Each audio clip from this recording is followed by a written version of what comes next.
الحمد للہ رب العالمین والصلاة والسلام علی سید المرسلین اما بعد فاعوذ باللہ من الشیطان الرجیم بسم اللہ الرحمن الرحیم الصلاة والسلام علیک یا رسول اللہ وعلی آلک واصحابک یا حبیب اللہ الصلاة والسلام علیک یا نبی اللہ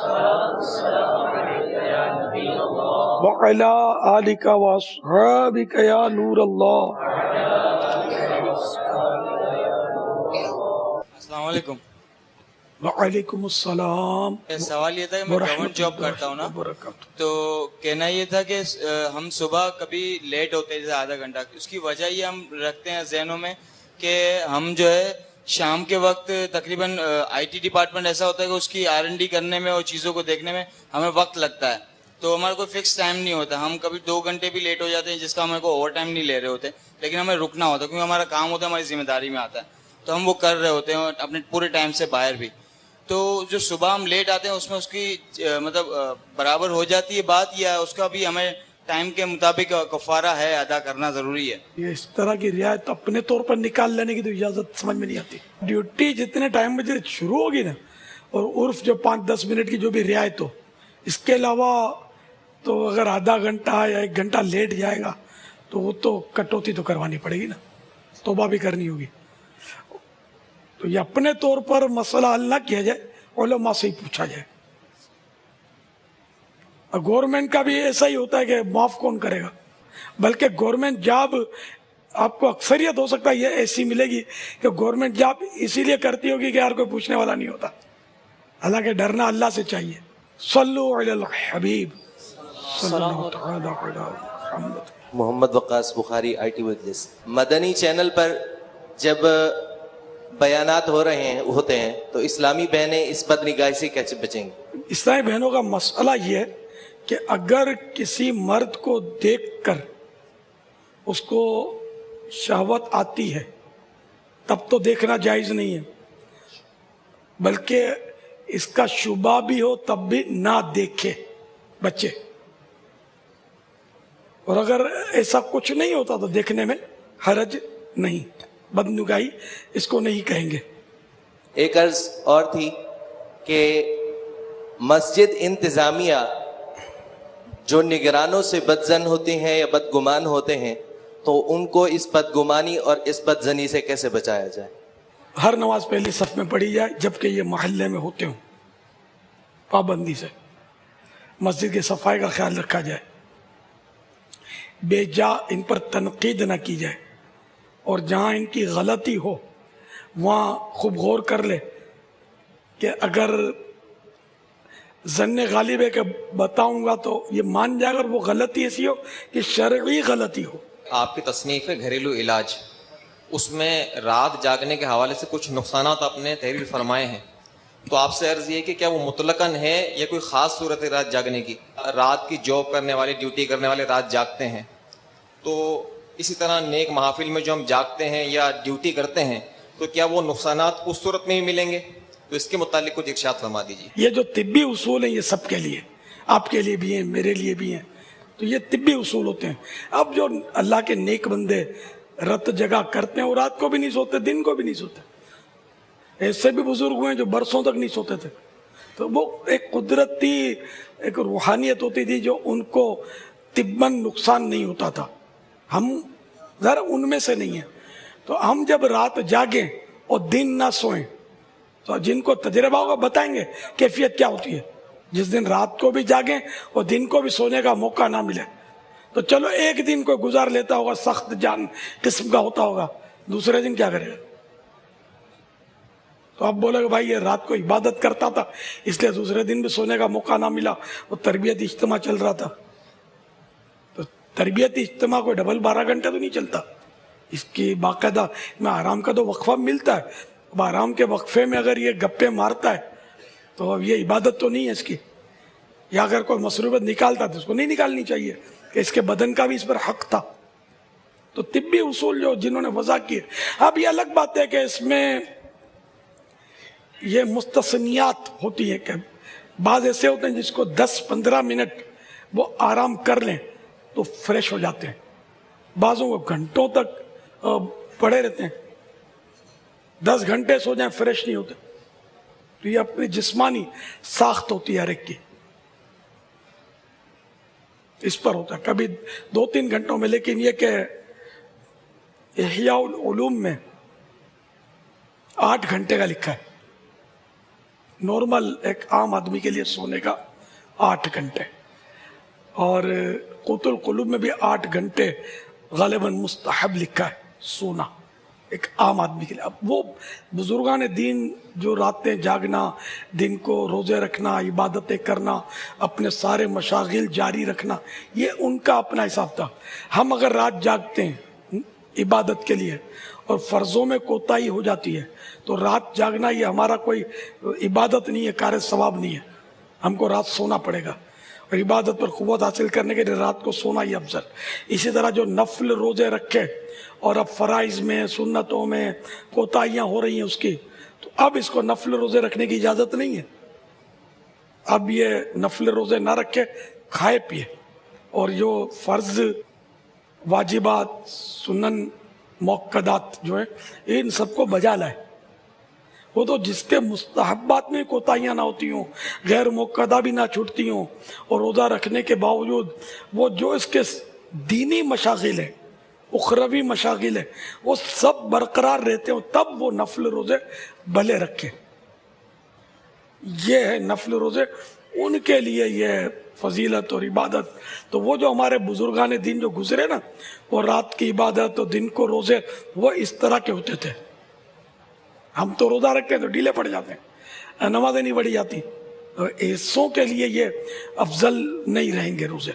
نہ دین کا کام ڈسٹرب ہو، دنیا کا بھی نہیں. دنیا کا کام کرتا ہے تو وہ اجارے میں کوتاہیاں کر کے حرام روزی ہے نا، وہ جو بیچ کا جو معتدل ہے اس سے گزر جاتا ہے، نفل روزے کی وجہ سے سست پڑ جاتا ہے. اور ہے بھی وقف کا ادارہ، تب بھی اس کو ایسا نہیں کرنا ہوگا. نجی ادارہ ہے تو سیٹ کی اجازت لینی پڑے گی نفل روزے کے لیے.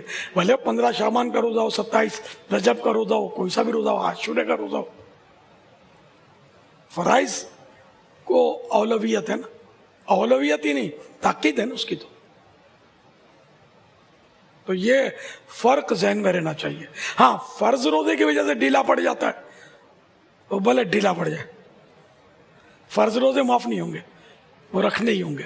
اور نفل روزے معاف ہونے کا مسئلہ ہی نہیں ہے ہی نفل نہیں رکھے گا تو کوئی اس کا تو ہے احتساب نہیں ہے، بلکہ نفل روزے رکھ کر یہ فرائض میں کوتاہیاں کرے گا، اب احتساب ہے اس کا کہ نفل روزے کائے کو رکھے، فرض میں کیوں کوتاہیاں کی. واللہ تعالی اعلم ورسولہ اعلم عز وجل وصلی اللہ تعالی علیہ وآلہ وسلم. اسی طرح طلبہ علم دین اگر وہ روزہ رکھ کر اپنے طلب علم دین میں سست پڑ جاتے ہیں تو ان کو نفل روزہ نہیں رکھنا چاہیے. ان کو علم دین حاصل کرنا یہ زیادہ ثواب کا کام، افضل ہے ان کے لیے. مختلف اداروں کے اجیر اسلام میں بیٹھے ہیں جن کا ٹائم عام طور پر 9 سے 5 یا 8 سے 4 وغیرہ وغیرہ ہوتا ہے.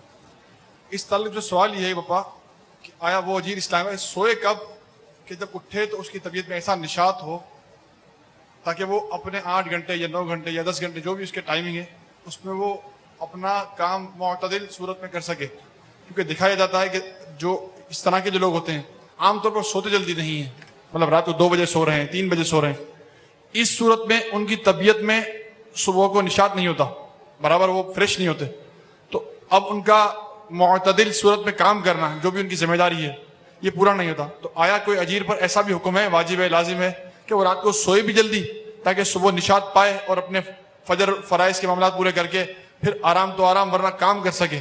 یہ اپنے طور پر ہر ایک اس کا جدول بنا لیتے ہوں گے جو حساس طبیعت کے سائیں بھائی ہوں گے کہ ہماری روزی حلال رہے.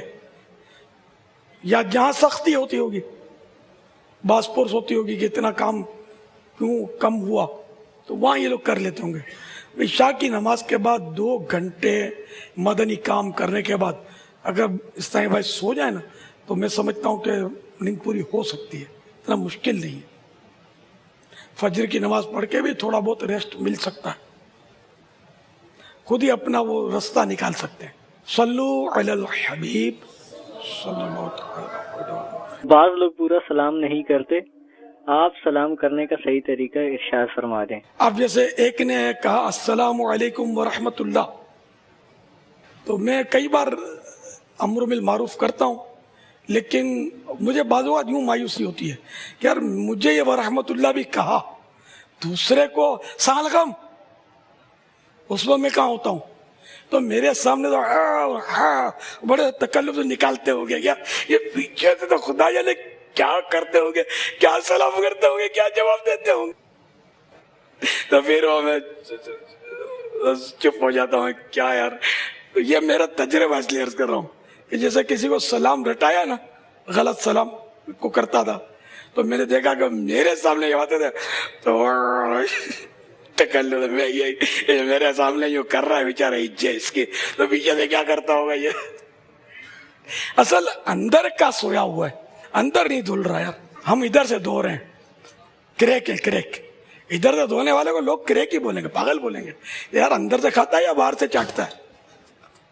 تو یہ اندر کا صحیح ہو جائے گا نا تو سلام کرنا بھی آ جائے گا، بہت کچھ آ جائے گا، کہ نیت ثواب پر ہوگی، کہ سلام درست کریں گے تو ثواب ملے گا، نہیں کریں گے درست تو پھر پتہ نہیں ثواب ملے گا، ثواب کیا گناہ کی بھی صورتیں۔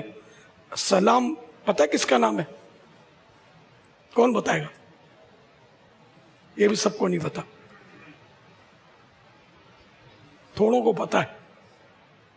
اب یہ ہاتھ اٹھانے والوں کو بھی خدا جانے واقعی پتا ہے یا صرف ہاتھ ہی اٹھا رہے ہیں، یہ بھی تجربہ اس کا بھی کہ بعضوں کا جواب نہیں دے پاتے، نہیں ہمارے طلبہ کرام تو خیر ان کو تو پتہ ہی ہوتا ہوگا۔ آپ زور سے بول دیں، یہ ٹوپی والے سے بھائی، امام شریف کی نیت کر کے زور سے بول دیں، اللہ عز و جل کا نام ہے۔ صلو علی الحبیب صلی اللہ تعالی علی محمد۔ بعض لوگ اللہ تعالیٰ کو اللہ تعالیٰ کہتے ہیں، آپ صحیح تلفظ ارشاد فرما دیں۔ اللہ تعالیٰ فرماتا ہے، اللہ تعالیٰ نے کہا ہے، اللہ تعالیٰ what is this؟ تعالی، اب یہ نہیں بولنا تھا نہ بولے، اللہ فرماتا بول دیں، تو تعالی عز و جل کو عز و جل، عز و جل کیا کیا بولتے ہیں، تو عز و جل لام پر وقف کر دیں تو اچھا ہے، ورنہ پھر وہ لاکھ تو پھر میں نے یہاں تک لکھا ہو دے گا عز و جل، سن سن کر وہ آخر میں ہا مدینہ کی ہا لگا دیتے ہیں، تو عز و جل لام کو وقف کریں، ہاں عز و جل و صلی اللہ تعالی علیہ وآلہ وسلم، جب یہ ملا کر بولیں گے تو یہ عز و جل اگر لام پر زبر پڑا تب بھی ہے درست، ہاں غلط نہیں ہے۔ اب وہ جیسے کہ ہم ہے نا عوامی لوگ ہیں، وہ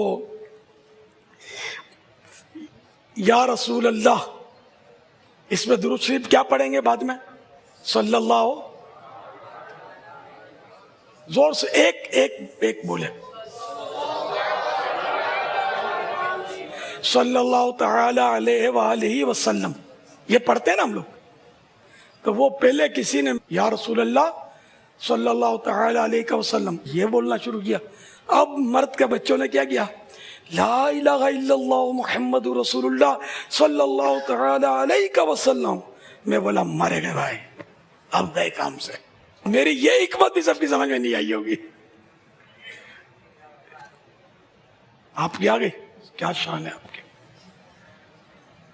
آپ کی بھی آ گئی، مرحبا، آپ کی آ گئی، ارے واہ بھائی، صلی اللہ علیہ وسلم، یا رسول اللہ صلی اللہ علیہ وسلم ہے نا، یہ کاف یہ بالکل یعنی کہ یہاں مناسب ہے، لیکن مسئلہ ہے کہ عوام نے لا الہ الا اللہ محمد رسول اللہ صلی اللہ تعالی علیہ وسلم، یہاں علیہ آئے گا، علیہ کا یہاں خطاب نہیں، یا رسول اللہ میں خطاب ہے، یا رسول اللہ آپ پر درود و سلام ہو، یا رسول اللہ ان پر درود و سلام ہو، یہ جمتا نہیں ہے، لیکن یہ مجبوری ہے کہ اب عوام اور عرف اسی پر ہے کہ یا رسول اللہ علیہ وسلم صلی اللہ علیہ وسلم بولتے ہیں ہم، تو صحیح ہے، یہ حرج بھی نہیں ہے، تو یوں عوام میں بولنے میں بڑی احتیاط، وہ ہے نا نیت المؤمن خیر من عملی،